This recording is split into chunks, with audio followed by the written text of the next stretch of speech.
Bismillahirrahmanirrahim. Assalamu alaikum dear student. I hope all of you will be fine. Today we are going to discuss numerical problems of chapter number 7.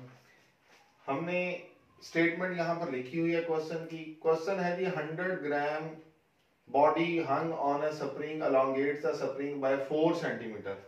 हमें जो given data है उसके मुताबिक अगर हम देखें एक बॉडी जिसका मास कितना है 100 ग्राम, हम उसे लिख लेते हैं m1 जो कि 100 ग्राम है. Hung on a spring elongates the spring by 4 centimetre. जब उसे किसी स्प्रिंग के साथ अटैच किया जाता है तो वो स्प्रिंग को अलोंगेट कर देता है कितने सेंटीमीटर के फासले से? 4 सेंटीमीटर के फासले से.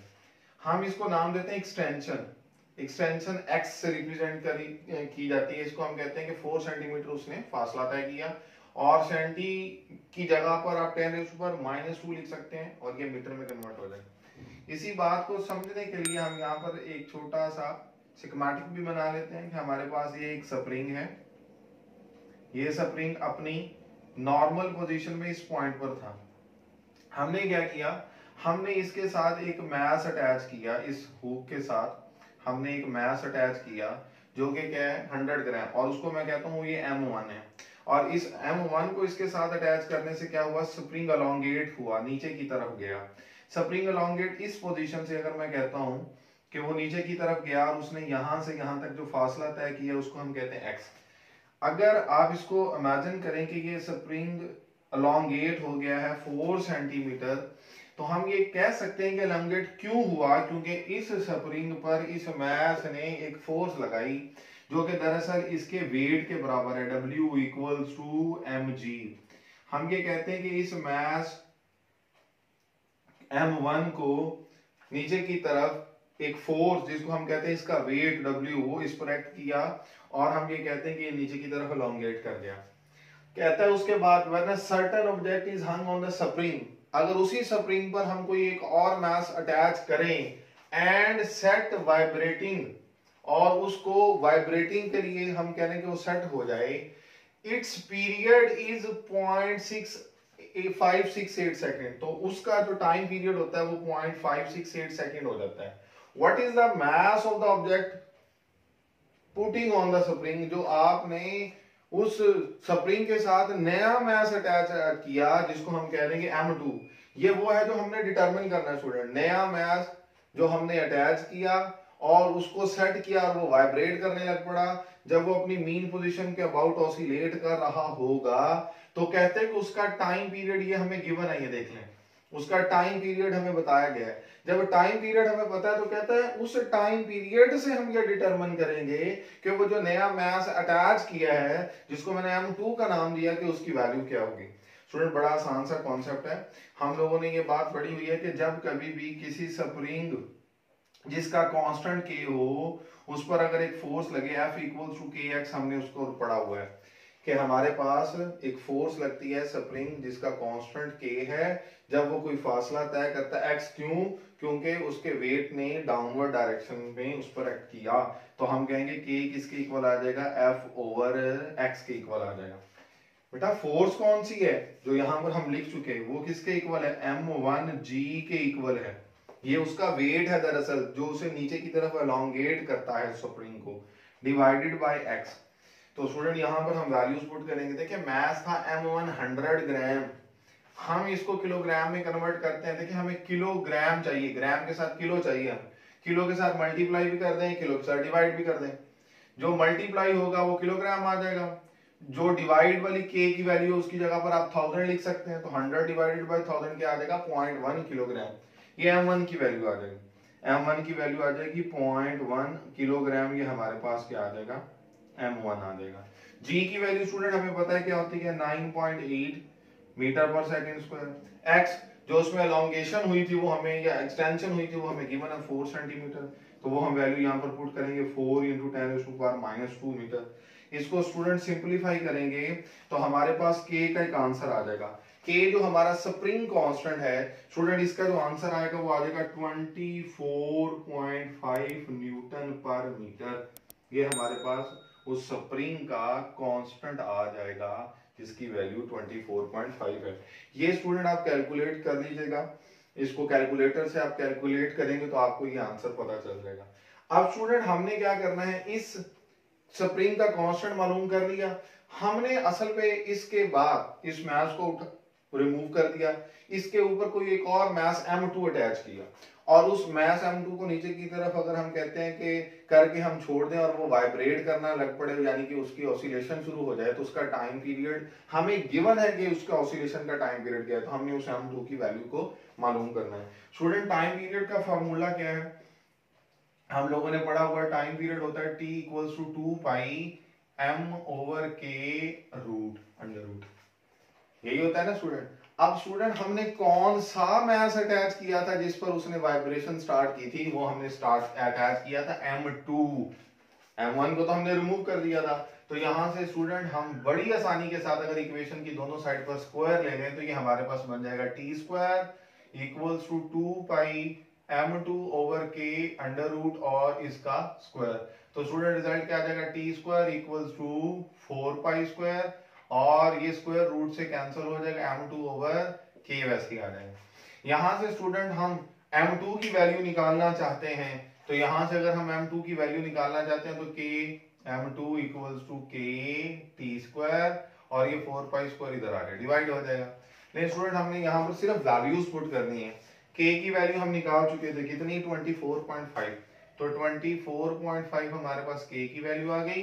t जो हमें टाइम पीरियड गिवन था 0.568 सेकंड, 0.568 सेकंड और उसका स्क्वायर डिवाइडेड बाय 4 और पाई की वैल्यू स्टूडेंट क्या है 3.14 और उसका स्क्वायर है। तो जब हम इसकी वैल्यू लिखेंगे तो स्टूडेंट हमारे पास m2 की जो वैल्यू आ जाएगी वो आ जाती है 0.200 किलोग्राम, 0.200 किलोग्राम, जिसे आप अगर अपनी बुक पर देखें तो हम इसे कन्वर्ट करेंगे तो ये 200 ग्राम भी हो जाएगा।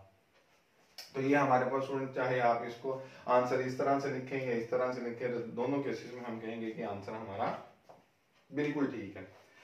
स्टूडेंट इसके बाद हमारा दूसरा क्वेश्चन है, बिल्कुल इसी तरह का है, उसमें हमें एक और चीज एक्स्ट्रा फाइंड आउट करनी है। अ लोड ऑफ 15 ग्राम, हमें जो डाटा गिवन है उसके मुताबिक m1 जो पहला मास हमने अटैच किया, जैसे इधर स्प्रिंग के साथ m1 अटैच किया था तो वो 15 ग्राम है। elongates a spring by 2 cm, extension x कितनी हुई 2 cm, इस 2 cm को आप अगेन क्या लिख सकते हैं 2 into 10 raised to power -2 metre लिख सकते हैं। If body of mass 290 gram is attached, अगर उसी बॉडी के साथ उसी स्प्रिंग के साथ एक मास अटैच किया जाए जो 294 ग्राम का है और उसको सेट किया जाए इनटू वाइब्रेशन, और इस तरह से सेट किया जाए कि उसका जो एम्पलीट्यूड ऑफ द वाइब्रेशन है, एम्पलीट्यूड ऑफ वाइब्रेशन वो कितना है 10 सेंटीमीटर।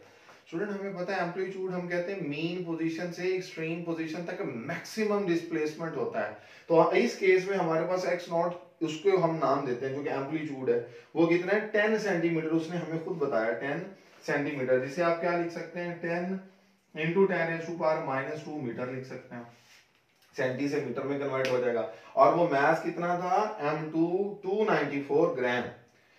उसके बाद वो क्या कहता है what will be it's period, हमें मालूम क्या करना है, हमें मालूम करना है पीरियड, टाइम पीरियड t, हमें उसके बाद मालूम करना है स्प्रिंग कांस्टेंट k हमें मालूम करना है। तीसरी चीज हमें मालूम करनी है maximum speed of the vibration, जब वो वाइब्रेट कर रहा होगा तो उसकी वाइब्रेशन में मैक्सिमम स्पीड v नॉट, ये हमें मालूम करनी है। स्टूडेंट कैलकुलेशन बिल्कुल वैसे उसी ही तरह की है जैसे हमने क्वेश्चन नंबर 1 में की है। जब एक स्प्रिंग के साथ कोई मास m1 अटैच किया जाता है तो उस पर लगने वाली force F equals to kx, again वही फार्मूला, k की जगह पर हम क्या लिखेंगे F over x, k equals to F over x आ जाएगा, और F की जगह पर हम क्या लिख सकते हैं mg, क्योंकि उस स्प्रिंग को अलोंगेट करने के लिए जो फोर्स लगी वो दरअसल वेट है उस ऑब्जेक्ट का, तो W इक्वल्स टू mg हम कहते हैं। तो हमारे पास यहाँ पे ये सारी वैल्यूज मौजूद हैं। हम अगर यहाँ पर कौन सा मास लगाएंगे m1, क्योंकि उस m1 को अटैच करने से जो कि 15 ग्राम था, इसको अटैच करने से बेसिकली उसने क्या किया, एलोंगेशन शो की। कितनी एलोंगेशन शो की वो हमें बताई गई है 2 सेंटीमीटर।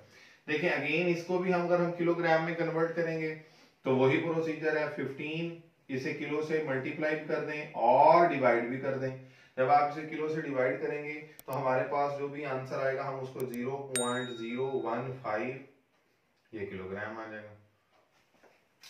इसी तरह से जब 294 को किलोग्राम में कन्वर्ट करेंगे तो इसके लिए भी यही काम करना पड़ेगा। 294 किलो से मल्टीप्लाई कर दें, डिवाइड कर दें, तो हमारे पास रिजल्ट आ जाएगा 0.294 किलोग्राम। ये हमारी दोनों ग्राम्स को किलोग्राम में हमने कन्वर्ट कर लिया। यहाँ पर m1 की वैल्यू पुट करते हैं स्टूडेंट। m1 की वैल्यू कितनी है? 0.015 किलोग्राम। 0.015 डिवाइडेड बाय x की वैल्यू कितनी है? 2 सेंटीमीटर। 2 इंटू 10⁻⁻²। उसके बाद g की वैल्यू हमें स्टूडेंट पता है कितनी होती है? 9.8 मीटर पर सेकंड स्क्वायर। ये वैल्यूज हम यहाँ पर पुट करेंगे तो हमारे पास इस केस में जो k की वैल्यू आ जाएगी वो 7.35 न्यूटन पर मीटर आ जाएगी। तो ये भी हम कैलकुलेट कर लेंगे कि हमारे पास k की क्या वैल्यू आती है। स्टूडेंट इसके बाद क्या मालूम कर रहे हैं? Spring constant. अगेन वही तरीका का स्प्रिंग कांस्टेंट हमने जब मालूम करना है तो हमारे पास ये वैल्यू जो है k इक्वल्स टू 7.35 आ गई। हमने दूसरी चीज मालूम करनी है इसका पीरियड। टाइम पीरियड स्टूडेंट किसके इक्वल होता है? t equals to 2 pi m over k। Student time period तो उस चीज का होता है ना जो वाइब्रेट कर रही हो। हम कहते हैं जब कोई चीज ऑसिलेट करती है या वाइब्रेट करती है तो अपना एक चक्कर मुकम्मल करने के लिए जो उसे टाइम लगता है वो टाइम पीरियड कहलाता है। तो जब वाइब्रेशन उसकी कब होती थी? जब हमने उसके साथ सेकंड मास m2 अटैच किया होता था। पहले सवाल में भी वही तरीका कार था, तो हम यहाँ पर m2 लिख लेंगे। इस केस में डायरेक्ट हम t की वैल्यू जब मालूम करेंगे तो रिजल्ट आ जाएगा 2 पाई की जगह पे 3.14, m2 की जगह पे उसकी वैल्यू और वो कितनी है? 0.294 kilogram. 0.294 kilogram divided by k। और k की वैल्यू कितनी है स्टूडेंट? वो हमने निकाल ली 7.35 न्यूटन पर मीटर। लेंगे इन वैल्यूज को हम अगर सिंपलीफाई करेंगे तो हमारे पास जो टाइम पीरियड आएगा स्टूडेंट उसका आंसर कितना आ जाएगा? उसका आंसर आ जाता है 1.26 सेकंड। हमारे पास टाइम पीरियड का आंसर आ जाता है। अब हमारे पास k की वैल्यू भी आ गई, टाइम पीरियड की वैल्यू भी आ गई। मैक्सिमम स्पीड जब वो वाइब्रेट कर रहा होगा तो उसकी मैक्सिमम स्पीड हमने स्टूडेंट पढ़ा था इंस्टेंटेनियस स्पीड। किसी भी इंस्टेंट पर जो स्पीड होती है या वेलोसिटी होती है उसका फार्मूला हमने क्या पढ़ा था? Omega x naught square minus x square. और हमने ये बात पढ़ी थी कि जब ऑब्जेक्ट मीन पोजीशन से गुजरता है एट मीन पोजीशन हम कहते हैं कि x की वैल्यू क्या है? x की वैल्यू होती है 0, क्योंकि ऑब्जेक्ट जब मीन पोजीशन पर होता है तो उसने कोई फासला तय नहीं किया होता। और जब x की जगह पर हम 0 रखेंगे तो उस वक्त omega x naught square minus 0 का स्क्वायर, तो रिजल्ट आ जाता था ओमेगा इंटू एक्स नॉट का स्क्वायर और रूट। ये कैंसल आउट हो जाता है स्टूडेंट। ओमेगा की जगह पर हम क्या लिख सकते हैं? k over m under root और एक्स नॉट वैसे ही आ जाएगा। लेकिन यहाँ पर हमने क्या करना है? इस स्पीड को फिर हम मैक्सिमम स्पीड रिप्रेजेंट करने के लिए v नॉट कहते थे। ये देखें मीन पोजीशन पर, तो हम यहाँ पर सिर्फ वैल्यूज पुट करेंगे। k की वैल्यू हमने कितनी निकाली? 7.35। m जो हमने उसके साथ अटैच किया हुआ था जिससे वो वाइब्रेट कर रहा था वो कौन सा मास था? m2 था। तो हम यहाँ पर m2 की वैल्यू लिखेंगे 0.294 और इन दोनों का रूट और मल्टीप्लाई कर देंगे इस वैल्यू को किसके साथ? एक्स नॉट के साथ। और एक्स नॉट हमारे पास जो उसका एम्पलीट्यूड ऑफ द वाइब्रेशन है वो कहलाता है एक्स नॉट। और वो हमें कितना दिया गया है? एक्स नॉट जो एम्पलीट्यूड है 10 सेंटीमीटर, जिसे 10 इंटू 10⁻⁻2 भी लिखा जा सकता है, जिसे 10⁻⁻1 भी लिखा जा सकता है। कैसे? देखिएगा यहाँ पर पावर 1 है, -2 1 -2 -1 आ जाएगा और 10⁻⁻1 आप इसे सिंपली लिख सकते हैं, या अगर आप ऐसे ही लिखना चाह रहे हैं तो आप ऐसे ही लिख दें। स्टूडेंट इसको हम सिंपलीफाई करेंगे तो हमारे पास जो v नॉट का आंसर आता है वो हमारा इसका रिजल्ट आ जाता है 50 सेंटीमीटर पर सेकेंड। ये हमारे पास उसकी मैक्सिमम स्पीड होगी और ये कब होगी? जब वो मेन पोजीशन से गुजर रहा होगा। स्टूडेंट इसके बाद हम देखते हैं कि हमारा नेक्स्ट क्वेश्चन क्या है। नेक्स्ट क्वेश्चन है हमारा ब्लॉक ऑफ मास 4 किलोग्राम। एक ब्लॉक जिसका mass 4 kilogram is dropped from a height of 0.80 metre. उसे किसी हाइट से ड्रॉप किया गया है और उसकी वैल्यू हमें गिवन है 0.80 metre on a spring of constant एक स्प्रिंग पर उसे आपने ड्रॉप किया जिसका कांस्टेंट क्या है 1960 न्यूटन पर मीटर। फाइंड द मैक्सिमम, के की वैल्यू हमें गिवन है। Find the maximum distance, maximum distance से मुराद क्या है एम्पलीट्यूड, जिसे हम एक्स नॉट कहते हैं। पिछले सवाल में भी वो हमें गिवन था एक्स नॉट, अब हम यहाँ पर कैलकुलेट करेंगे। Through which the spring will be compress, जहां हम उस स्प्रिंग को कंप्रेस करें। स्टूडेंट्स को समझिएगा, हम ये कहते हैं कि ये हमारे पास कोई भी एक रेफरेंस है और इस रेफरेंस के ऊपर ना जी कोई ऐसे एक स्प्रिंग लगा हुआ, ये बड़ी इंपॉर्टेंट समझने वाली बात। ये स्प्रिंग इसके साथ अटैच और इसके ऊपर हमने कोई एक स्लैब ऐसे बनाई हुई है, सिर्फ समझाने के लिए मैं डायग्राम बना रहा हूं। अब नॉर्मल पोजीशन में स्प्रिंग कुछ इस तरह से था, एक ब्लॉक जिसका मास कितना है वो हमें गिवन है 4 किलोग्राम। यहां पर हम लिख देते हैं ये वो ब्लॉक है जो इस स्लैब से ऊपर है, कितनी हाइट पर वो भी हमें गिवन है, एक हाइट पर वो है उस स्लैब से। जब वो स्लैब से इस हाइट पर होगा तो हाइट की वजह से कौन सी एनर्जी होती है उसके पास, उस वक्त तो पोटेंशियल एनर्जी होगी ना स्टूडेंट। जब किसी चीज को किसी हम हाइट पर रखते हैं, पोजीशन की वजह से, ग्रेविटेशनल फील्ड में पोजीशन की वजह से ऑब्जेक्ट के पास जो एनर्जी होती है, जैसे हमने पढ़ा हुआ ग्रेविटेशनल पोटेंशियल एनर्जी होती है, वो ग्रेविटेशनल पोटेंशियल एनर्जी जो इसके पास होगी वो किसके इक्वल होगी, एम जी एच के इक्वल होगी। इस ग्रेविटेशनल फील्ड में ये जो एनर्जी इसके पास मौजूद है वो हम इस रिलेशन से कैलकुलेट कर सकते हैं। हमें मास भी पता है, हमें जी भी पता है, एच की वैल्यू हमें गिवन है। जाहिर सी बात है वो एनर्जी है इसके पास, जब आप इसे ड्रॉप करेंगे ये नीचे की तरफ आएगा, बिल्कुल, और जब ये इस स्लैब पर आके टकराएगा तो ये क्या काम करेगा, ये एनर्जी इस स्लैब को मिलेगी और इस स्प्रिंग को कंप्रेस करने की कोशिश करेगी। ये स्प्रिंग कंप्रेस होगा। ये स्प्रिंग कितना कंप्रेस होता है ये इसको समझने के लिए मैं यहां पर एक छोटी सी और डायग्राम बना देता हूं कि वही स्प्रिंग जब कंप्रेस हुआ और वो स्लैब यहां से यहां तक आ गई तो हम कहते हैं कि उस स्प्रिंग ने कितना कंप्रेस हुआ, वो उसने कितना फासला तय किया एक्स नॉट, वो हमें मालूम करना है। तो देखें कितना आसान सा कॉन्सेप्ट हो गया इस डायग्राम की मदद से हमें समझना कि जब वो स्प्रिंग कंप्रेस हुआ अपनी मीन पोजीशन से कितना कंप्रेस हुआ वो एक्स नॉट है, वो उसका एम्पलीट्यूड कहलाएगा।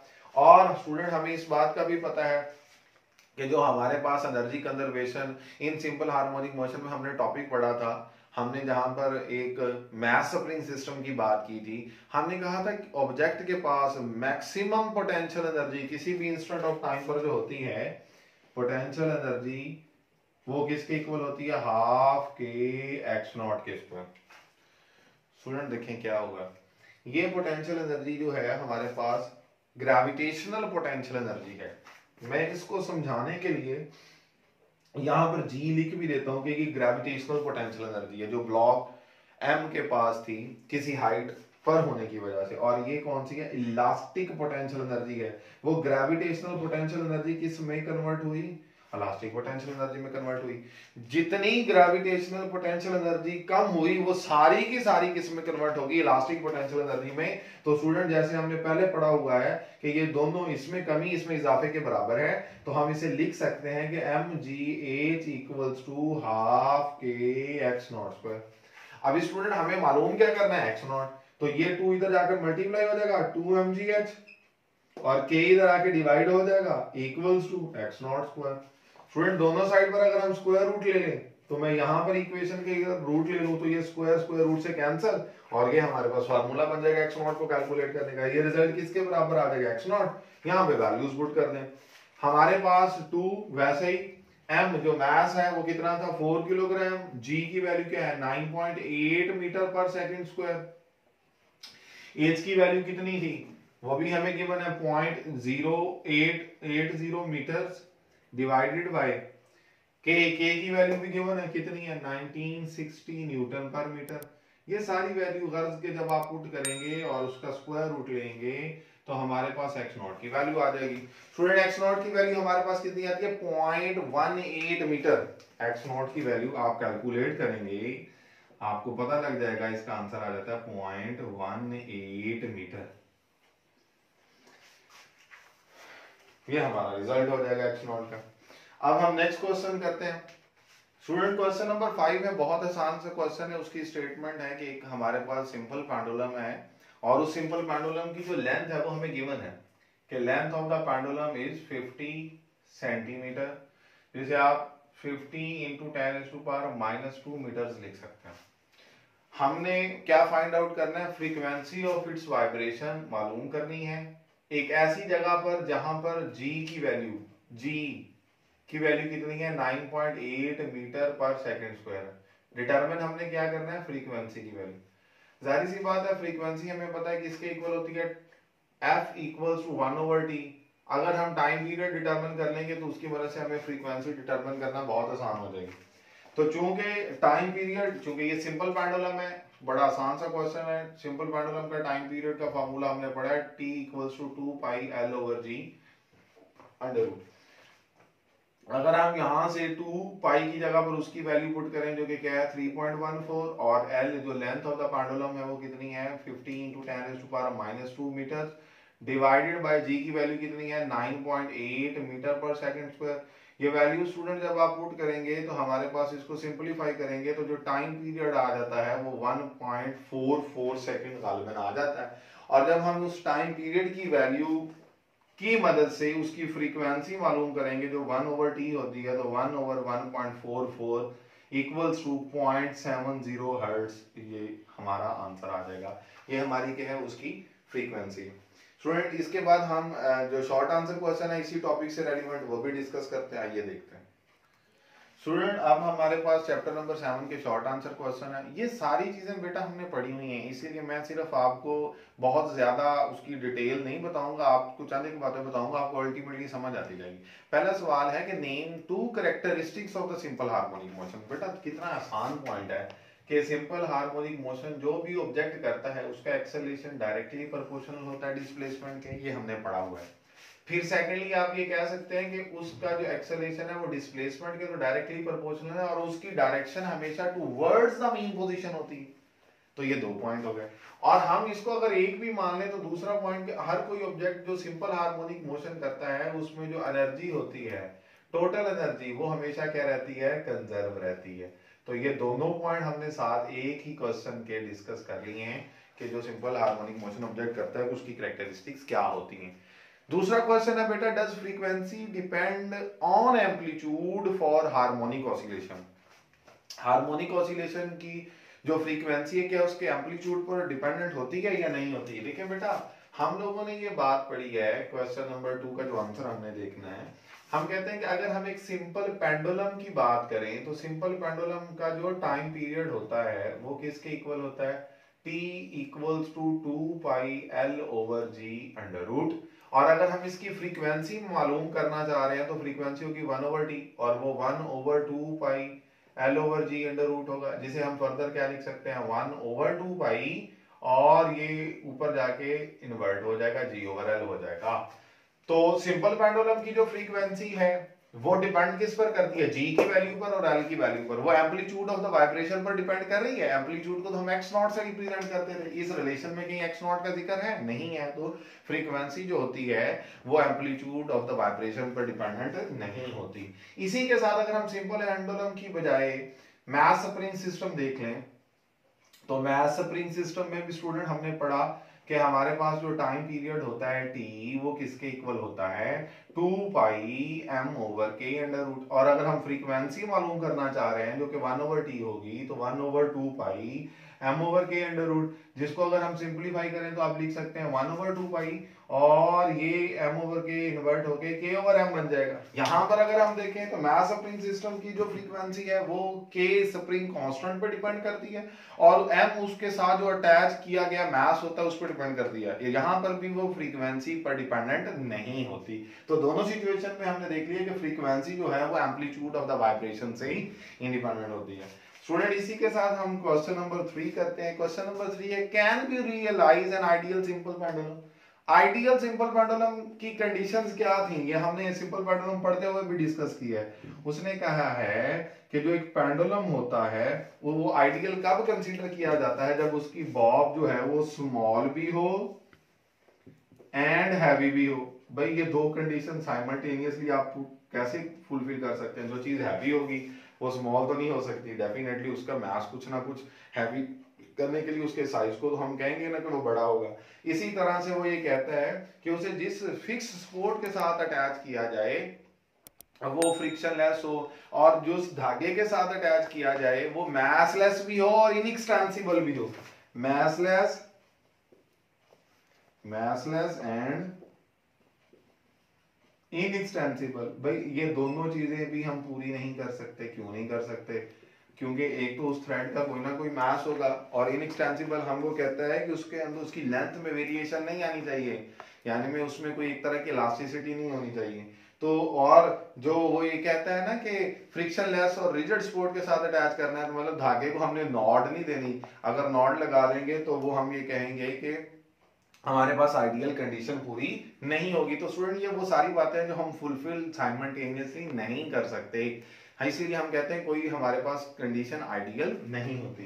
क्वेश्चन नंबर 4 है, what is the total distance travelled by an object moving with simple harmonic motion in a time equal to its period if its amplitude is A.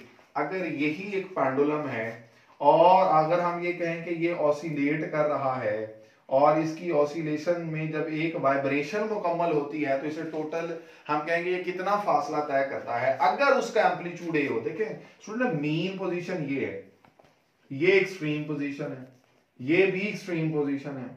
Mean से extreme तक का जो फासला होता है इसको हम कहते हैं एम्पलीट्यूड एक्स नॉट। इस केस में उस एम्पलीट्यूड की वैल्यू क्या बताई गई है? ए। अगर एक ऑब्जेक्ट अपनी, मैं इसको नाम अगर दे देता हूं, मैं इसे कहता हूं कि अगर ये सपोज पॉइंट ओ है, ये बी है और ये सी है। आप सपोज करें कि जब आपका ऑब्जेक्ट सिंपल हार्मोनिक मोशन करता है तो वो एक्सट्रीम से मीन की तरफ आया, ये पहला स्टेप, यानी कि वो बी से ओ की तरफ आया, बी से ओ की तरफ आया, पहला स्टेप हुआ। और उस पहले स्टेप में उसने कितना फासला तय किया? ए। यहां पर आके वो रुका नहीं, दूसरा स्टेप उसने जो किया वो ओ से सी, वो ओ से कहां गया? सी पर, फिर कितना फासला तय किया? ए। तीसरे स्टेप में वो सी से कहां पर गया? ओ पर, सी से ओ पर, फिर कितना फासला तय किया? ए। फिर ओ से ए पर, चौथा स्टेप, और चौथे स्टेप में भी उसने कितना फासला तय किया? ओ से हम कहते हैं बी, उसने कितना फासला तय किया? ए। तो एक वाइब्रेशन मुकम्मल होगी और एक वाइब्रेशन में उसने अगर टोटल मैं निकालूं तो ये सब को ऐड कर दें, और सबको ऐड करेंगे तो टोटल उसने फासला जो तय किया वो कितना है? 4 है। नेक्स्ट क्वेश्चन स्टूडेंट देख लें। क्वेश्चन नंबर हमारे पास 5 है कि what happens to the period of the simple pendulum if its length is doubled. अगर हम सिंपल पेंडुलम की लेंथ को डबल कर दें तो उसके टाइम पीरियड पर क्या इफेक्ट होता है? और इसके साथ है कि what happens if the suspended mass is doubled. देखिए time period of the simple pendulum का फार्मूला यहां पर लिखा भी हुआ है, T equals to 2 pi L over G under root होता है। अगर हम लेंथ को डबल कर दें तो जो नया टाइम पीरियड T प्राइम आएगा, लेंथ को डबल करने से मुराद L की बजाय 2L लिख दें। स्टूडेंट अगर L की बजाय 2L लिख देंगे तो मैं इसी रिलेशनशिप को ऐसे लिख सकता हूं 2 अंडर रूट अलहदा से और 2 pi L over G under root अलहदा से। देखें ये तो हमारे पास ओरिजिनल टाइम पीरियड नहीं है, तो जो new time period T prime होगा वो new time period old time period से अंडर रूट 2 टाइम्स ज्यादा होगा, तो T prime equals to under root 2T। और इसी तरह से वो ये कहता है कि अगर सस्पेंडेड मास को डबल कर दिया जाए, इस जो बॉब है इसके मास को अगर हम डबल कर दें, student time period of the pendulum में कहीं मास का जिक्र है? नहीं है जिक्र। सस्पेंडेड मास को डबल करें या हाफ करें, टाइम पीरियड पर कोई फर्क नहीं पड़ेगा। नेक्स्ट क्वेश्चन देखते हैं स्टूडेंट। नेक्स्ट क्वेश्चन है कि show that the acceleration of simple harmonic oscillator remain constant during its motion, is acceleration ever zero. बड़ा इंपॉर्टेंट सवाल है, ये हम पढ़ भी चुके हैं। यहां पर देखें कि एक्सेलरेशन डिस्प्लेसमेंट के डायरेक्टली प्रोपोर्शनल होता है। एक्सेलरेशन हमेशा डिस्प्लेसमेंट के डायरेक्टली प्रोपोर्शनल होता है, और एक्सेलरेशन जीरो हो सकता है, बिल्कुल जीरो हो सकता है। कब? अगर कोई ऑब्जेक्ट सिंपल हार्मोनिक मोशन कर रहा है तो हमने पढ़ा था कि उसका acceleration equal to minus omega square X होता है। अगर आप x की जगह पर जीरो लिख दें, x की जगह पर जीरो क्यों लिखें? कि अगर आप मीन पोजीशन पर हैं तो x की जगह पर जीरो आ जाएगा, तो एक्सेलरेशन भी क्या आ जाएगा? Zero. a equals to minus omega square, x की जगह पर जीरो लिखने का मतलब आप मीन पोजीशन पर मौजूद हैं और आपका एक्सेलरेशन भी क्या हो जाएगा? जीरो हो जाएगा। स्टूडेंट इसके साथ नेक्स्ट हमारा क्वेश्चन है कि what is meant by phase angle. Does it define angle between maximum displacement and driving force. देखिए फेज एंगल हमने पढ़ा था कि अगर कोई ऑब्जेक्ट सर्कल में घूम रहा है तो उसका फेज एंगल क्या है, अब किसी रेफरेंस से उसने कितना फासला तय किया वो एंगल जो होता है वो उसका क्या कहलाता है, फेज एंगल कहलाता है, which is equals to theta equals to omega T.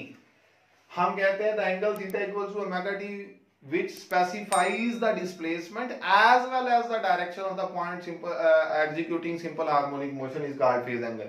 फिर दूसरा पॉइंट वो कहता है कि क्या वो एंगल है between maximum displacement and driving force. देखिए ड्राइविंग फोर्स हम कहते हैं कि हमेशा उस पर टेंजेंट होगी जो उसको सर्कल में घुमा रही है, जिसको हम कह रहे हैं कि उसकी वजह से उसमें टॉर्क डेवलप हो रहा है। क्या ये इन दोनों के दरमियान एंगल है? नो, ये एंगल हमेशा उस ऑब्जेक्ट की पोजीशन का एंगल होता है, किसके लिहाज से, रेफरेंस के लिहाज से। तो आपने अगले इसके कॉन्सेप्ट में कहना है कि नहीं ये मैक्सिमम डिस्प्लेसमेंट और ड्राइविंग फोर्स के दरमियान एंगल नहीं है, बल्कि ये एंगल है ऑब्जेक्ट का, ऑब्जेक्ट जिस भी पोजीशन पर है वहां से रेफरेंस तक इसका कितना फासला है, वो टोटल एंगल क्या कहलाता है, उसका फेज एंगल कहलाता है। स्टूडेंट्स के बाद नेक्स्ट जो क्वेश्चन है वो कि under what condition does the addition of two simple harmonic motions produce a resultant which is also a simple harmonic motion। देखिए अगर दो सिंपल हार्मोनिक मोशंस को हम कहें कि आप ऐड करें और जो रिजल्टेंट आए वो भी सिंपल हार्मोनिक मोशन आए तो फिर वो कैसे होगा, अगर दोनों सिंपल हार्मोनिक मोशन की फ्रीक्वेंसी सेम हो, अगर उन दोनों की नेचर सेम हो, अगर उन दोनों के दरमियान जो फेज डिफरेंस है वो कांस्टेंट रहेगी। 3 पॉइंट है ये आपकी की बुक पर लिखे होंगे कि हम ये कहते हैं नेचर सेम हो, फ्रीक्वेंसी सेम हो और जो उनके दरमियान कांस्टेंट फेज डिफरेंस हो, तो हम कहते हैं कि वो सिंपल हार्मोनिक मोशन दोनों जो ऐड होंगी और रिजल्टेंट जो आएगा वो भी एक सिंपल हार्मोनिक मोशन ही होगी। स्टूडेंट नेक्स्ट क्वेश्चन क्या है कि show that in simple harmonic motion the acceleration is zero when the velocity is maximum and velocity is zero when acceleration is maximum. बहुत ही आसान कॉन्सेप्ट है, ये हमने पहले भी पढ़ा हुआ है। मैं एक्सेलरेशन का भी फार्मूला लिख देता हूं और वेलोसिटी का भी फार्मूला लिख देता हूं, हमें बड़ी आसानी से इसको समझने में मदद मिल जाएगी। देखिए बेटा एक्सेलरेशन हमने पढ़ा था a equals to minus omega square X और वेलोसिटी हमने पढ़ी थी v equals to omega into x naught square minus x square. जब हम x की जगह पर 0 लिखते हैं तो इट्स मीन कि हम किस पोजीशन पर हैं, मीन पोजीशन पर हैं। और अगर आप मीन पोजीशन पर हो, x की जगह पर 0 लिखें तो एक्सेलरेशन किसके इक्वल आ जाएगा, एक्सेलरेशन आ जाएगा 0 के इक्वल। और अगर आप यहां पर वेलोसिटी के केस में x की जगह पर 0 लिखें तो हमारे पास रिजल्ट आ जाएगा x नॉट का स्क्वायर ओमेगा वो स्क्वायर रूट से कैंसिल ओमेगा x नॉट। ये उसकी जो वेलोसिटी होती है इसको हम कहते हैं मैक्सिमम वेलोसिटी। वेलोसिटी मैक्सिमम है कहां पर, मीन पोजीशन पर, और एक्सेलरेशन 0 है कहां पर, मीन पोजीशन पर। और अगर हम ये देखें कि अगर आप एक्सट्रीम पर हैं तो आप x की जगह पर बेटा क्या लिखेंगे, x नॉट, यहां पर भी x की जगह पर x naught, a equals to minus omega square x की जगह पर x नॉट। तो एक्सेलरेशन इस वक्त x naught omega square maximum और वेलोसिटी इस वक्त v equals to omega x naught square वैसे ही, और x की जगह पर अब आप क्या लिखने वाले हैं, x नॉट, और x नॉट स्क्वायर कैंसिल 0। तो वेलोसिटी जब 0 होती है एक्सेलरेशन मैक्सिमम होता है, और एक्सेलरेशन जब 0 होती है वेलोसिटी तब मैक्सिमम होती है। ये हमारी इक्वेशन की मदद से बड़ी आसानी से हम इसका प्रूव कर सकते हैं। बेटा next question, explain the relation between total energy, potential energy and kinetic energy of the body oscillating in simple harmonic motion. ये बात हम पढ़ चुके हैं। अगर एक ऑब्जेक्ट सिंपल हार्मोनिक मोशन कर रहा है तो जो उसकी वेलोसिटी होती है वो मैक्सिमम होती है कहां पर, मीन पोजीशन पर। तो काइनेटिक एनर्जी भी कहां पर मैक्सिमम होगी, मीन पोजीशन पर। और जब काइनेटिक एनर्जी मीन पर मैक्सिमम होगी तो पोटेंशियल एनर्जी क्या होगी, 0। तो इसको तो बेटा हमने वो जो 2 कर्व्स पढ़ी थी उसके जरिए से भी डिस्कस कर सकते हैं कि अगर हमारे पास ये 3 पॉइंट हैं, ये 2 एक्सट्रीम्स को रिप्रेजेंट करते हैं और ये मीन को, तो हमारे पास एक कर्व ऐसी बनेगी। इस कर्व को हमने कहा था ये काइनेटिक एनर्जी की कर्व है। क्यों है काइनेटिक एनर्जी की कर्व, क्योंकि काइनेटिक एनर्जी मीन पोजीशन पर मैक्सिमम होती है। इस कर्व का सबसे हाईएस्ट पॉइंट ये, और ये जो कर्व है ये पोटेंशियल एनर्जी की कर्व है। क्यों, क्योंकि पोटेंशियल एनर्जी मीन पर 0 होती है और एक्सट्रीम पर पोटेंशियल मैक्सिमम है और काइनेटिक क्या है, 0 है आपके सामने। तो ये हमारे पास रिलेशनशिप है, बड़ी आसानी के साथ आप इसे भी कर सकते हैं। उसके बाद नेक्स्ट क्वेश्चन है, describe some phenomenon in which resonance plays an important role. ये रेजोनेंस के टॉपिक में हमने बड़ी डिटेल में पढ़ा कि स्विंग जो है वो एक मैकेनिकल रेजोनेंस है। Cooking of the food in the microwave oven, वो हमारे पास एक रेजोनेंस की एग्जांपल है। उसके बाद ट्यूनिंग ऑफ द रेडियो, ये इलेक्ट्रिकल रेजोनेंस की एग्जांपल है, ठीक है ना जी। Marching of the soldier on a bridge, ये भी एक रेजोनेंस की एग्जांपल है। ये बेशुमार एग्जांपल्स हैं जो रेजोनेंस की हमने पढ़ी हुई हैं, आप देखेंगे आपको पता लग देंगे वही बातें हैं, कोई नई बात नहीं है। Last but not the least कहता है, if a mass spring system is hung vertically and set into oscillations या vibration, why does the motion eventually stop. अगर एक बॉडी, जैसे हम ये कहते हैं कि एक ये फिक्स सपोर्ट के साथ हमने एक स्प्रिंग को अटैच किया और उसके साथ एक मास अटैच और वो ऑसिलेट कर रहा है अपनी मीन पोजीशन के अबव, कहता है इसकी motion Aahista Aahista eventually stop क्यों कर जाती है, बदतदरीज कमी उसमें क्यों आ जाती है। सिंपल सा कॉन्सेप्ट है बेटा, यहाँ पर जो अपोजिंग फोर्स है, जो एयर की फ्रिक्शन हो सकती है, रेजिस्टेंस हो सकती है, वो क्या करती है, इसके एम्पलीट्यूड की वैल्यू को टाइम के साथ साथ कम करती रहती है और एक टाइम आता है जब उसकी वैल्यू कम होते होते होते होते जीरो हो जाती है और वो स्टॉप कर जाती है। स्टूडेंट, आई होप कि आपका आज का लेक्चर आपको बड़ी अच्छी तरह से समझ आ चुका होगा। Please don't forget to like and subscribe my channel. Thank you.